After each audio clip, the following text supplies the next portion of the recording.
Do you have to file taxes for a self-directed IRA? Hey everyone, Adam Bergman here, tax attorney and founder of IRA Financial.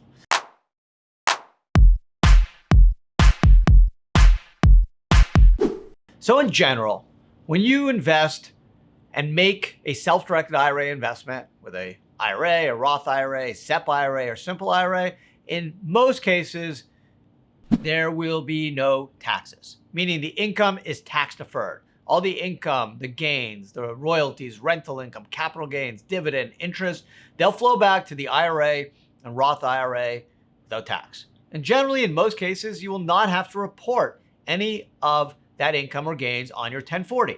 In fact, there'll be nothing, no IRS reporting with respect to 95% of all self-directed IRA investments. IRA Financial, as your self-directed IRA custodian, will file a 5498 and any 1099 if you take a distribution. Now, if you take a distribution from a traditional IRA, you'll obviously have to report that on your 1040 as a taxable distribution, which potentially could be subject to penalties as well if you're under the age of 59 and a half. Now, these are the two ways that you potentially will have to file a tax return or report for an IRA investment.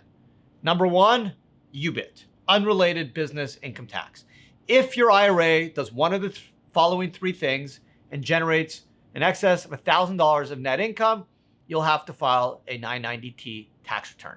Use margin to buy stock, a non-recourse loan to buy real estate. And thirdly, if you invest in an active trader business like a restaurant through a pass-through entity like an LLC or partnership.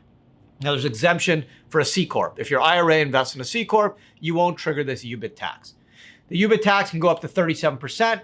It's only triggered if you have over $1,000 in net income, which you can take into account your pro rata share of deductions, and you'll file an IRS Form 990T. So that's the first. Number two, if you use a self-directed IRA LLC, meaning your IRA invests in a limited liability company and there are two or more owners, meaning there's two IRAs or three IRAs, or there's an IRA and a third party non-related to you, that LLC is treated as a partnership, and technically your IRA LLC will need to file a 1065 federal as well as state partnership return. Those are really the only two instances where a self-directed IRA will have to file any type of IRS report or pay potentially any taxes. And that's the beauty of using a self-directed IRA. You get to diversify. You get to invest in assets you know and trust. You get to invest in hard assets. You get to invest in assets that can hedge against inflation. Also, generally, all the income and gains from your self-directed IRA investment will flow back to your retirement account without tax.